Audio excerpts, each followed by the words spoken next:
Hello guys, welcome to the second part of engine flush of 310RR my Bagheera।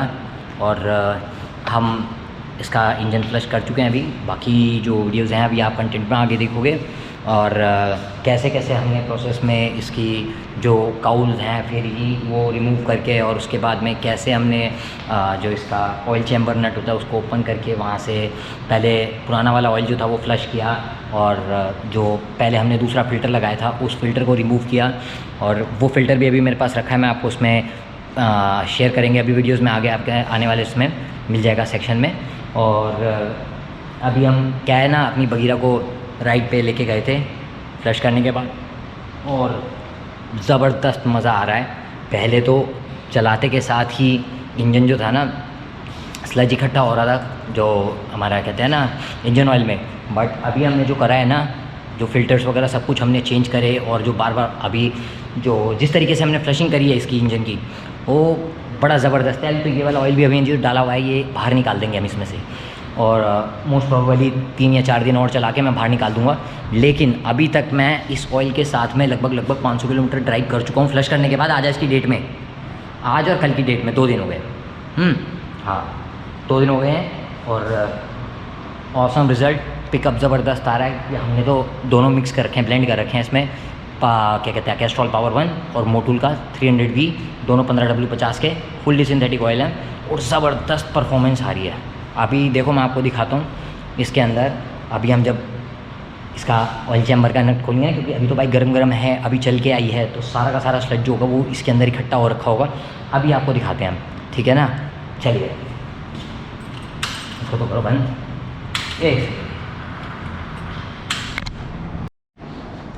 तो चलिए guys खोलते हैं। रुक जाओ यार, लाइट कम है, थोड़ी सी लाइट बढ़ा दें।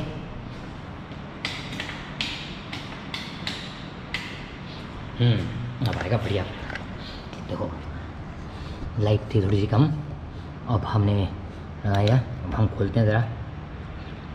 और दोस्तों अभी ना गर्म है क्योंकि अभी हम राइड से कंप्लीट करके आए हैं। अपनी लाइव स्ट्रीम पे थे थोड़ी देर पहले, आप चाहो तो चैनल पे देख पाओगे। हमारी ये लेट नाइट की थी और अभी 2 बज रहे हैं रात के जिस टाइम मैं ये ब्लॉग कंप्लीट कर रहा हूँ। दिन में बहुत ज़्यादा शोर शराबा होता है और हमें अच्छा नहीं लगता। I want to make content in peace of mind. ये देखो अभी हम इसको पहले थोड़ा सा पहुँच दिया, ये अभी साफ़ है, क्लियर। अब देखना हमने इसको डिप किया अंदर, थोड़ा बहुत यार ग्रीस भी लग जाती है हाथ पे, ध्यान रखना पड़ता है, कोई नहीं। बट ये देखो ये तो सिर्फ पहली फ्लशिंग है क्योंकि हमने इससे पहले जो कंटेमिनेशन वाला जो ऑयल था उसको तो निकाल दिया था और उसके बाद में दूसरा भी हमारा जो ऑयल था ना हमने उसको, अब ध्यान से देखना, ये देखो देख रहे हो ट्रांसपेरेंट आ रहा है बिल्कुल, you can see goldenish colour, क्योंकि यही कलर था उसका जो हमारा इसका क्या कहते हैं आपका कैस्ट्रॉल पावर 1 फुली सिंथेटिक हमने डाला जो। So you can see it's very very very very clear. ये फर्स्ट जो हमारी फ्लशिंग है ना उसका नतीजा है और अभी हम इसके बाद एक और कर देंगे जल्दी से, तो सोचो। और बहुत कहते ना, चलो इसको बंद कर देते हैं फ़िलहाल, इसके बाद आगे बात करते हैं।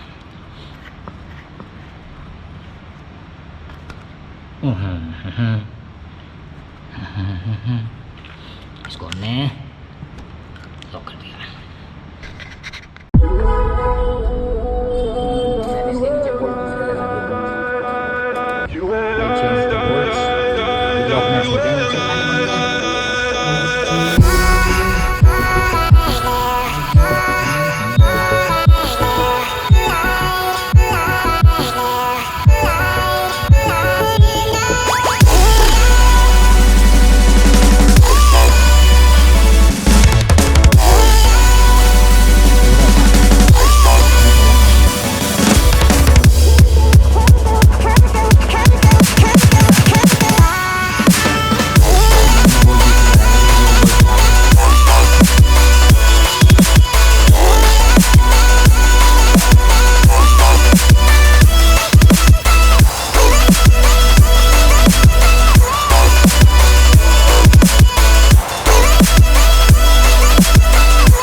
हो, ये वो इंजन ऑयल है, ये कंडीशन थी अभी जो हमने निकाला था बगीरा में से, यानी हमारी 310 RR। ठीक है, अब जो दूसरा वॉश निकलेगा, जो हम निकालेंगे फ्लश करेंगे, उसका देखते हैं कि कैसा कलर निकलता है, कितना स्लजी निकलता है या कैसा निकलता है। ये तो भैया पूरा ब्लैक है, राइट। तो देखते हैं, चलो। सो गाइस, अभी आपने देखा हमने जो इंजन ऑयल डाला, इसमें कैस्ट्रॉल पावर 1 और हमारा मोटुल का 300V फुली सिंथेटिक 15W50 दोनों को ब्लेंड करिए हमने इसमें डाला है, और बहुत अच्छा रिस्पॉन्स आ रहा है पिकअप के अंदर भी और हर चीज़ में ज़बरदस्त माइंड ब्लोइंग। आप चाहो तो अभी मैं लाइव स्ट्रीम हमारी चल रही थी उसमें देख सकते हैं, और आप जब देख रहे हो तो ये कंटेंट मैंने, आप समझ लो ये इसी टाइम मैंने पूरा कंप्लीट करा है और इसको हमने अपलोड किया है। और आप सभी के लिए अगर आपको कोई हेल्प चाहिए DIY सर्विस करने के लिए, क्योंकि मैं सर्विस सेंटर से मैं फेडअप हो गया, जब मैं खुद सर्विस कर रहा हूँ तो दिख रहा है कि इसके ऊपर रिज़ल्ट मिल रहे हैं मुझे, लेकिन जब मैं सर्विस सेंटर में दे रहा हूँ तो कुछ ना कुछ एक के बाद एक प्रॉब्लम्स निकल के आ रही हैं। मैं फेडअप हो गया भाई, मैं अपनी बाइक से बहुत प्यार करता हूँ। सारी कस्टमाइजेशन इसकी मैंने खुद करी है, कोई और भाई भी कराना चाहता है अगर अपनी RR 310 के लिए, 310 RR बाचे BMW कोई सी भी बाइक हो, पर्टिकुलरली फुली फेयर्ड, मैं उसको कस्टमाइज़ ज़रूर करूँगा उनके लिए। ठीक है, मुझे वो G310 और GS वाला इतना उसमें नहीं है इंटरेस्ट, बट उनके अंदर कुछ है ही नहीं लगाने के लिए। 2000 नेकेड बाइक्स, नेकेड का मतलब क्या है कि कपड़े हैं ही नहीं, नंगी बाइक हमें पसंद नहीं है। इस बाइक को मैं अपने जान से ज़्यादा प्यार करता हूँ इस टाइम, और बहुत केयर करके रखता हूँ इसके लिए, एक एक चीज़ के लिए। और अभी हम इसके आज थोड़े टाइम के अंदर वेट कर रहे हैं, जो इसके विंगलेट्स आए हैं ना अभी नए वाले, जो अभी 2025 मॉडल का कर रहे हैं, वो भी हम इस पर लगाएंगे, और इसका ट्रांसपेरेंट क्लच कवर भी लगवाएंगे। लेकिन मैं आपको बताऊँ, ट्रांसपेरेंट क्लच कवर जो होता है ना वो सक्सेसफुल नहीं है, उसकी वजह से क्लच में प्रॉब्लम आती है। अभी लोग ले तो रहे हैं, बाद में रोएंगे इस चीज़ के लिए। क्यों? क्योंकि वो एक्रेलिक केस होता है, जो बाहर ट्रांसपेरेंट दिख रहा है ना, it is a kind of acrylic shape, और जैसे ही उसमें इंजन ऑयल वगैरह जाएगा ना, क्योंकि ये तो वेट क्लच है, तो इसीलिए इसमें जब जाएगा तो बड़ी परेशानी होगी उसमें। तो हमें क्या करना है, हम तो भैया वैसे तो इससे ही बहुत खुश हूँ मैं इसमें, क्योंकि हमारा जो केस है वो बिल्कुल सही है और उसमें सेफ़ रहता है। और अभी हमारे नए नए कहते हैं ना क्लच प्लेट्स हमने डलवा दी हैं इसमें, स्लीपर क्लच की एक और सेट, और पुराना वाला सेट भी मैं आपको दिखाऊंगा जो हमने सर्विस सेंटर से वहाँ से उठा लिया था, मैंने छोड़ा नहीं था, क्योंकि उनमें से कई बार ऐसे निकाले थे जो सर्विस सेंटर ने जिनको रिप्लेस करने की रिक्वायरमेंट ही नहीं थी, बदल दिया बस। उन्हें बिल बनाना था, मेरा 10,000 रुपये का बिल बना दिया। 10,000 रुपये यार छोटी मोटी रकम होती है क्या? कुछ भी है। 10,000 में मैं इसको 2 महीने पता नहीं कहाँ घुमा लूँ, सोचने की बात है ना। और ये मैं सर्विस खुद कर रहा हूँ, मेरे को कोई सर्विस कॉस्ट नहीं आ रही, मेरी सारी चीज़ें। और स्टेटर कॉइल मेरी वो ठीक थी, उन्होंने पिकअप कॉइल का कनेक्शन नहीं किया, इस वजह से बाइक ऑन नहीं हो रही और मेरे को बेवकूफ़ बनाने की कोशिश करी है। मैं उस टाइम पे फंसा हुआ था, मजबूर था, कुछ नहीं कर सकते थे। अब हमने कर दिया, हमारी बाइक बिल्कुल कहते हैं ना जैसी नई थी ना, नई फर्स्ट डे शोरूम से निकली हुई, ये समझ लो उससे भी बेटर परफॉर्म करी होगी। कोई फर्स्ट सर्विस के बाद जो परफॉर्मेंस आती है ना बाइक की, शू उड़ता हुआ जाए इंजन, फुल पावर, वो फुल पावर वाला मज़ा आ रहा है मेरे को। मैं 5वें गियर पे 160 से ऊपर पहुँच रहा हूँ, मेरे को थ्रॉटल चौथे गियर पे तो मेरे भाग जा रहा है 140 पहुँच रहा है। बताओ 135 140 जा रही है चौथे गियर पे, कौन क्या कहता है इसमें 190 का हमारा लिमिटर है, और इससे ज़्यादा क्या चाहिए आपको। और फिर से हम आएंगे क्योंकि अभी इसका पार्ट 3 बाकी है, इस फ्लश को करके एक और बार। अभी वाला जो है ना हम ऑयल ये निकालने वाले हैं, और जैसे ये निकालेंगे उसकी भी वीडियो हम लेंगे, और उसके बाद में फाइनल जो लगना है ना, अभी एक और फ्लश होना है इसके बाद, ये वाला निकलेगा, फिर दूसरा फ्लश होगा, फिर तीसरे के अंदर हम जो है मोटुल 300V जो 15W50 हमारा फुली सिंथेटिक ऑयल था वो डालेंगे इसमें कंप्लीट 1.7 लीटर। और वो डालेंगे हम कौन से वाले कंपोनेंट के साथ, फिल्टर के साथ, जो हमारा फाइटर जेट वाला, वो एक्चुअली फाइटर जेट हमारा जेट इंजन वाला नहीं था, मेरे से मिस्टेक हुई, आई एम सॉरी। वो जो पिस्टन ड्रिवन जो फाइटर जेट्स होते थे ना पहले के, उनमें वो ये ऑयल फिल्टर लगता था, तो वो वाली टेक्नोलॉजी है, बट इसकी फिल्ट्रेशन बहुत अच्छी है, बहुत एक्सट्रीम लेवल पे है। अभी भी इसको कई सारे प्रोपेलर जेट्स जो होते हैं उनके अंदर यूज़ किया जाता है। और भाई ये बाइक कोई कम है क्या? आप बताओ 600 सीसी के बराबर भागती है, 190 यार, 185 87 की टॉप स्पीड आ रही है मेरे, इज़ इट नॉर्मल? कंपनी 160 कहती है, अभी जो बाइकें आ रही हैं वो सारी 160 170 तक मैक्सिमम भाग सकती है, but this one is capable of running up to 187 188 189 तक लास्ट जो गया हुआ है। 190 मतलब पूरा टच नहीं हुआ, लेकिन वहाँ तक जा रही है। दूसरी बाइक्स मैंने देखी हैं वो मैक्सिमम 169 167 तक जा रही हैं, इससे ऊपर नहीं, हद 174 तक चली गई होंगी। जो नई वाली आ रही है ना वो भी 175 तक कह रहे हैं, इट इज़ क्रॉसिंग दैट। और ये मेरा BS4 मॉडल है, this is the BS4 model. और इसी मॉडल के अंदर ये फिजिबल था क्योंकि इसका जो इंजन ब्लॉक है वो जो फॉर्मूला रेसिंग वाला जो आता है ना कार, उसमें से निकाल के इस टेक्नोलॉजी को लगाया गया है। कोई बताता नहीं है ना कि BMW क्या करता है। और BMW असल में बनाता क्या था, आप सोचो। BMW सेकेंड वर्ल्ड वॉर के टाइम पे फाइटर जेट्स बनाने वाली, उनके इंजन बनाने वाली कंपनी थी, तो क्यों वो इस टेक्नोलॉजी को अपनी बाकी सारी चीज़ों में यूटिलाइज़ नहीं करेंगे। इसीलिए जब मैंने रिसर्च करा ना, मैंने पूरी की पूरी इसको एक्सप्लोर किया अच्छे से, तब जाके मैंने इस बाइक को लिया था। तो उस एक्सप्लोरेशन के अंदर मुझे ये पता चला कि इन्होंने जो इंजन ब्लॉक लगाया हुआ है वो वही इंजन ब्लॉक है जो वो अपने पिस्टन ड्रिवन जेट्स के अंदर यूटिलाइज़ किया जाता था।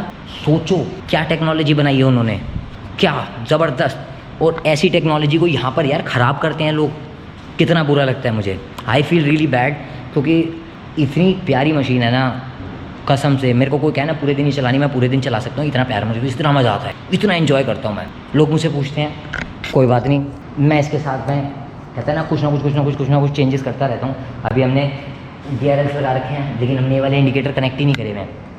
उसका रीज़न है, मैं इन इंडिकेटर्स को किसी और चीज़ से ले, किसी और पर्पज़ के लिए कनेक्ट करना है, वो इंडिकेटर हमने लगा दिए। अभी हमारा ये वाला कैमरा जो है, मेरे को इसको भी इस वाले कैमरे को भी बैक पे सेट करना है, इस कैमरे को अभी रह गया है। सारा कुछ हम एडजस्ट करने के बाद में जब मेरी बाइक कंप्लीट हो जाएगी, फिर कुछ ना कुछ टाइम आ जाएगा चेंज करने का। जैसे अभी हमने इसकी ग्राफिक्स चेंज करे, राइट। इससे पहले कोई और ग्राफिक्स थे, अगर आप देखोगे ना जाके पीछे वाली पुरानी वीडियोस के अंदर, तो दूसरे ग्राफिक्स मिलेंगे आपको।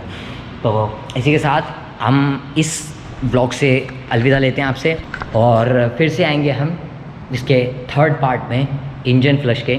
फिर दिखाएंगे जो हम इसका ऑयल, जब दूसरा फ्लश हम करेंगे अब इसके बाद वाला, तब हम दिखाएंगे कि ये कितना साफ़ निकलता है, कितना स्लज निकलता है, और कैसा इसका रिस्पॉन्स है। फ़िल्टर के अंदर कितना कचरा आता है। अभी भी जो हमने लगाया हुआ है वो हाई एंड फ़िल्टर लगा हुआ है, जो सुपर कार्स जो होती है ना उनके अंदर स्पोर्ट्स कार्स में लगा हुआ आता है, फरारी और आरी वाला, वो चीज़ हमने इसमें लगाई है, क्योंकि ये कम नहीं है भैया फरारी से, जो 180 के ऊपर भाग रही है। तो मैं तो सीधी बात है, 600 सीसी की कोई बाइक इतनी जल्दी ऐसे नहीं पकड़ती हैं। हाँ 200-222 तक जाती हैं वो, बट इससे ऊपर वो भी नहीं जा पाती, और ये फिर भी जा रही है। ये सोचो इनलाइन ट्विन होती तो बात समझ में आती है, ये सिंगल पिस्टन है। सोचो सिंगल पिस्टन सिलेंडर, इतनी ज़बरदस्त परफॉर्मेंस है। क्यों? क्योंकि इसके अंदर फोर्स्ड पिस्टन वाला जो सिस्टम लगा है, फोर्स्ड पिस्टन सिलेंडर, वो बहुत ज़्यादा सॉलिड होता है, इतना रिजिड होता है, इतना रिजिड होता है। आप रिजिड की जैसे मर्जी कंडीशन में इसको चला लो, इंजन को कुछ नहीं होना। लेकिन अगर सोचो ऐसे इंजन के अंदर ख़राबी आ रही है तो क्यों आ रही है, कौन कर रहा है, क्या कर रहा है? तो प्लीज़ बीवेयर, बहुत सावधान रहिए। और मैं फिर कहता हूँ, सर्विस सेंटर अगर आप जा रहे हो ना, बहुत ध्यान रखना अपनी एक चीज़ का, सामने के सामने करवाना। वरना आप ये समझ लो, अगर आपने ऑयल भी उनके हिसाब से कुछ कर बता दिया ना, इतना खचाड़ा गंदा रद्दी ऑयल डालते हैं। भाई इंजन ऑयल डाल रहे हो आप, 1400-1500 रुपये 1700 रुपये का आप ले रहे हो, कम से कम क्वालिटी तो दे दो। अबे मोटूल के बराबर की क्वालिटी दे दो। वो खचाड़ा सा पेट्रोनास का वो डाल रहे हैं, जो 3rd ग्रेड SL ग्रेड का ऑयल है, हम डाल रहे हैं इसमें SN SP ग्रेड, सो सबसे टॉप नॉच आता है, उससे भी ऊपर जो रेस ट्रैक का कहते हैं रेसिंग ऑयल। अब सोचो यार, मैं उस क्वालिटी पे वर्क करता हूँ, तो ये मेरे को वहाँ पर सर्विस सेंटर वाले रोकते हैं कि आप ये नहीं डाल सकते। वो आए तो भैया मैंने डिसाइड किया और मैंने खुद किया, और मुझे बड़ा अच्छा रिजल्ट मिल रहा है। Okay guys, if you need help आप आ सकते हो मेरे पास, मेरे से कनेक्ट हो सकते हो मेरे यूट्यूब चैनल पे, राइट विद डॉक्टर SMP। और आपको बता दूँ, मेरी expertise particularly in this field है, जो इंजन ब्लॉक्स और ये सारा जो सिस्टम होता है ना, खास करके सुपर बाइक्स के लिए, इसके अंदर मेरा अपना खुद का बहुत लंबा एक्सपीरियंस रहा है इन बाइक्स में भी। बट मुझे चलाने का इसी का शौक है, क्योंकि जो मैं हैंडल कर सकता हूँ या मैं वही चलाऊँगा। आने वाले समय में देखेंगे हम S1000 RR का भी, वो मेरी दूसरी ड्रीम बाइक है, तो we will see for that also. But till then आप बने रहिए, हमारी और बाकी स्ट्रीम देख सकते हो आप, लाइव स्ट्रीम जो मैं करता हूँ। और इसी के साथ हम इस ब्लॉग से आपसे अलविदा लेते हैं। Thank you for tuning in और राइड विद डॉक्टर SMP। मैं आपका होस्ट प्रभात शर्मा आपसे अलविदा लेता हूँ। और गाइस प्लीज़, अगर कंटेंट अच्छा लगा है ना, तो थम्स अप दे देना, और कमेंट सेक्शन में आप कमेंट ज़रूर डालिएगा कि आपको ये कैसा लगा कंटेंट, और आपको क्या कहना है कि हमने जो सिस्टम बनाया है, और हम जो ये कहते हैं ना टेस्टिंग नहीं थे, एक्सपेरिमेंट कह रहे हैं, इनोवेशन वाला, it's not just any testing, innovation के साथ में। तो हम उन कंपोनेंट्स के साथ इसकी परफॉर्मेंस भी देख रहे हैं, सब कुछ देख रहे हैं, और इसके बाद में मैं कहते हैं ना अलग अलग वीडियोस के अंदर इसका रिस्पांस जो है वो आप सबके साथ में शेयर करता रहूँगा। तो प्लीज़ गाइस चैनल सब्सक्राइब कर दो, थम्स अप दे देना वीडियो पे अगर अच्छी लगी हो, अपने दोस्तों में भी शेयर करो। जिन लोगों के पास RR310 है वो मुझसे कनेक्ट हो सकते हैं, मैं उनको और गाइड कर सकता हूँ। और इसके अलावा मैं राइड पे भी जाता हूँ, वो मेरे साथ अगर कंटेंट में आना चाहते हैं तो definitely I will be joining them, I will be the first happiest person to join with them. और उनको कहते ना गाइड करेंगे राइड पे कि कैसे जाते हैं। हम सोलो राइड करने में बहुत एक्सपर्ट हैं और ग्रुप राइड्स के अंदर भी सफिस्टिकेटेड एजुकेटेड वे। हम उल्टे सीधे काम नहीं करते। मेरी राइड का डेफिनेशन है, मैं अपनी लाइफ से बहुत प्यार करता हूँ और बहुत अच्छे से हम एंजॉय करते हैं, ठीक है ना। तो बीनी बाय।